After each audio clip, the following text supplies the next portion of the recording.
સાયલાથી કોરડા road પર ચાલતા ડમ્પરને કારણે ધૂળ અને માટી ઉડે છે, જેના કારણે ખેડૂતોના ખેતરોના ઊભા પાકને નુકસાન થઈ રહ્યું છે। ખેડૂતોએ વાવેલા ચણા, જીરું, ઘઉં, લીલા શાકભાજી સહિતના પાક ઉપર ઉડતી રજથી પાકને મોટા પ્રમાણમાં નુકસાન થઈ રહ્યું છે।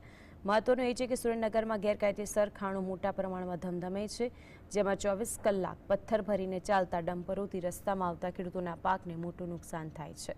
પથ્થરની ખાણો ચલાવવા માટે બેફામ બ્લાસ્ટિંગ કરતા કૂવા તેમજ બોરના પાણીના વહેણ પણ ખેડૂતોના પાક પર પાણી ફરી વળે છે।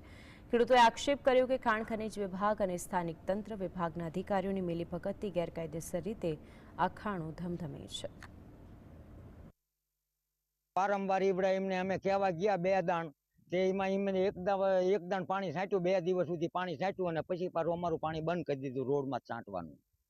અને પછી ઇબ્રાહીમને અમે કહેવા ગયા એટલે પછી કે અમે ખીર પછી છાંટશું, પણ 15 દિવસ થયા નથી પાણી છાંટતા નથી ઇબ્રાહી લોકો કંઈ અમને કરી દેતા। ઓવરલોડ ગાડીઓ ભરી નાખે છે। હવે 10-12 ભળિયાની ગાડીઓ ઓલપા મઢાતની સીમમાં અહીંથી લઈ જાય છે અને સાયલેની સીમમાં 7-8-10 ગાડીઓ હાલે, એમ કરીને 100 ગાડીઓ બધી હાલે અત્યારે હાજરમાં। અમારે અહીંયા ડમ્ફર હાલવાથી આ માર્ગ છે એ કોરડાનો માર્ગ કહેવાય છે અને અમારે ખેતી માટેનો જ માર્ગ છે।